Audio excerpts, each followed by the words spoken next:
السلام علیکم سامعین، یہ 1996 کی ایک سرد دوپہر تھی۔ شکاگو لا اسکول کے ٹھنڈے کوریڈور تھے۔ وہ ان کے برآمدوں میں آہستہ آہستہ چل رہا تھا۔ اس کے ہاتھ میں ایک بریف کیس تھا، دوسری ہاتھ میں فائلیں تھیں، اور اس نے یہ فائلیں سینے پر رکھ کر انہیں ہاتھ سے دبا رکھا تھا۔ اس کے چہرے پر فکر کی کئی لکیریں بکھری تھیں۔ وہ اس عالم میں اسٹاف روم میں داخل ہوا۔ اس کے زیادہ تر کلیگ کافی کے مگ اٹھا کر ایک دوسرے سے گپ شپ کر رہے تھے۔ اس نے کمرے کا جائزہ لیا۔ اس کا دوست کھڑکی کے پاس اکیلا کھڑا تھا۔ اس نے فائلیں اور بریف کیس میز پر رکھا اور کوٹ کونٹی پر لٹکایا اور مسکراتا ہوا دوست کے پاس پہنچ گیا۔ دوست نے مسکرا کر جواب دیا، آج کا دن کیسا گزرا؟ اس نے گرمجوشی سے جواب دیا، گڈ۔ اس کا دوست ماہر نفسیات تھا۔ وہ شکاگو لا اسکول میں مجرموں کی نفسیات پڑھاتا تھا۔ وہ فوراً اس کی کشمکش تک پہنچ گیا۔ تم کیا سوچ رہے ہو؟ اس کے دوست نے اس سے براہ راست پوچھ لیا۔ وہ مسکرایا اور بڑے یقین سے بولا، میں نے امریکہ کے صدر بننے کا فیصلہ کر لیا ہے۔ اس کے دوست اس کی پیٹھ سے ایک کہکہا اڑا۔ اس نے کہکہے کو حلق میں روک لیا۔ وہ اپنے دوست کی نفسیات سے واقف تھا۔ وہ جانتا تھا یہ کہکہا ان کی دوستی میں درار ڈال سکتا ہے۔ چنانچہ دوست نے فوراً کھڑکی سے باہر دیکھا اور مسکرا کر کہا، آج سردی بہت زیادہ ہے۔ اس نے دوست کے سوال کا کوئی جواب نہ دیا۔ دوست کی نظریں کھڑکی سے پھسلتی ہوئی واپس اس کے چہرے پر آئی۔ دوست نے غور سے اس کی طرف دیکھا اور مسکراتے ہوئے پوچھا، آر یو سیریس؟ اس نے اس بات میں سر ہلایا اور بولا، پاگل پن کی حد تک سیریس۔ اس کے دوست نے اس کا ہاتھ پکڑا۔ دونوں کھڑکی سے چند قدم پیچھے ہٹے اور کرسیوں پر آ کر بیٹھ گئے۔ نفسیات دان دوست نے چند لمحے سوچا اور پھر ٹہرے لہجے میں بولا، میں تمہارے آئیڈیا کے ساتھ اتفاق نہیں کرتا۔ اس نے پوچھا، کیوں؟ وہ بولا، اس کی 3 وجوہات ہیں۔ نمبر 1، تمہاری رنگت، تم سیاہ فام ہو۔ امریکہ کی تاریخ میں صدر تو رہا دور، آج تک کوئی سیاہ فام کسی کلیدی عہدے تک نہیں پہنچ سکا۔ نمبر 2، تمہارا والد مسلمان تھا، تمہارا ستیلا والد بھی مسلمان تھا، اور امریکہ ابھی اتنا لبرل نہیں کہ وہ تمہارا یہ جرم معاف کر دے۔ اور نمبر 3، تمہارے خاندان میں آج تک کوئی سیاستدان نہیں گزرا۔ چنانچہ میں یہ سمجھتا ہوں انسان کو کوئی ایسا کام نہیں کرنا چاہیے جس کا اسے تجربہ نہ ہو، جس میں کامیابی کے امکانات بہت کم ہو، جس کی کوئی مثال بھی موجود نہ ہو۔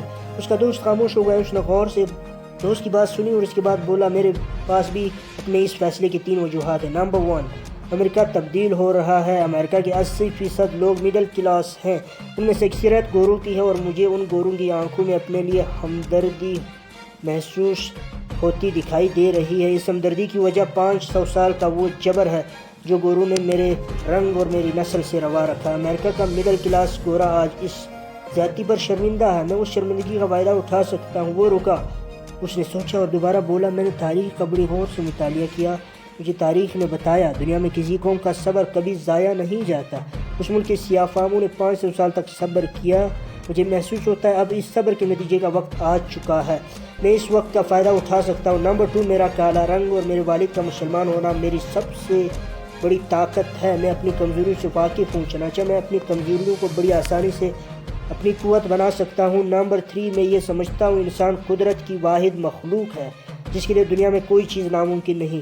جس انسان نے سمندر میں اترنے اور ہواؤں اور فضاؤں میں تیرنے کا فن سیکھ لیا، جس نے خلیے کے اندر دنیا جان لی، اس انسان کے لیے امریکہ کا صدر بننا زیادہ مشکل نہیں۔ وہ خاموش ہو گیا۔ دوست نے چند لمحے سوچا اور اس کے بعد پوچھا، تم مجھے اپنی کوئی 5 خوبیاں بتا سکتی ہو؟ وہ چند لمحے خاموش رہا۔ اس کے بعد بولا، میری پہلی خوبی، میں ہارنے کے بعد حوصلہ نہیں ہارتا۔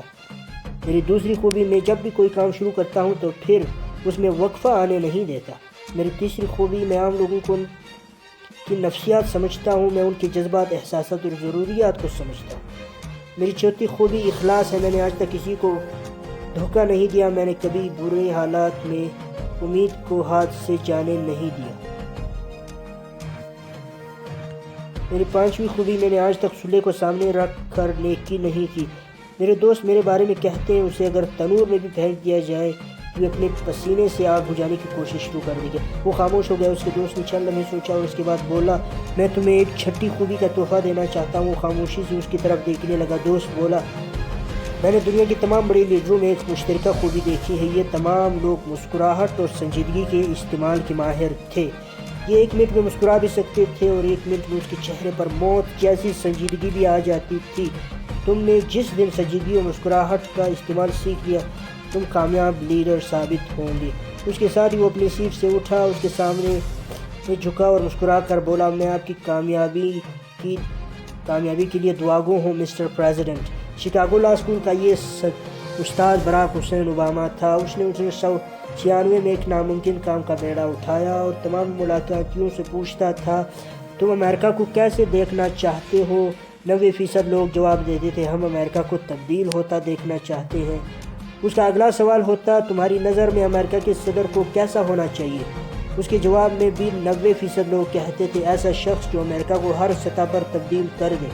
اس نے ان دونوں سوالوں کے جوابوں کو اپنی شخصیت کا حصہ بنا لیا۔ وہ تبدیلی کا لیڈر بن گیا۔ اس نے 1996 میں ایلینوائس اسٹیٹ سے سینیٹر کا الیکشن لڑا، جیت گیا۔ سینٹ میں اس نے ایسے قوانین پاس کرائے جن کا اثر براہ راست عام شہری پر ہوا، جس سے اس کی شہرت میں اضافہ ہوا۔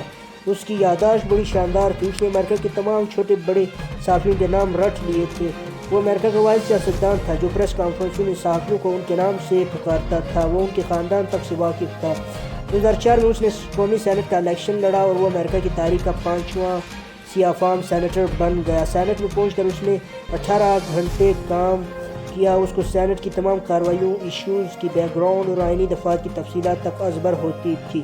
اس کی اس محنت کا یہ نتیجہ نکلا کہ وہ امریکہ کے 11 طاقتور ترین سینیٹرز میں شمار ہونے لگا۔ 2007 میں اس نے خود کو صدارتی امیدوار ڈکلیئر کر دیا۔ امریکہ کے تمام صدارتی امیدوار انتخابی مہم کے لیے امیروں سے چندہ لیتے تھے، لیکن اس نے چندہ جمع کرنے کی مہم غریبوں سے شروع کی۔ اس نے عوام سے $5 سے $200 تک امداد کی درخواست کی۔ نتیجہ حیرت انگیز نکلا۔ اس نے 6 ماہ میں $58 ملین جمع کر لیے۔ یہ امریکی تاریخ میں ریکارڈ تھا۔ جنوری 2008 میں اس نے 1 ماہ میں $36,80,000 جمع کیے۔ یہ بھی ریکارڈ تھا۔ اس نے ڈیموکریٹک پارٹی کی مقبول ترین امیدوار ہیلری کلنٹن کو بھی صدارتی دوڑ سے باہر نکال دیا۔ یہ بھی ایک ریکارڈ تھا۔ براک حسین اوباما 4 نومبر 2008 کو امریکہ کا نیا صدر منتخب ہو گیا۔ اس نے 5 نومبر کی شام شکاگو میں قوم سے پہلا خطاب کیا۔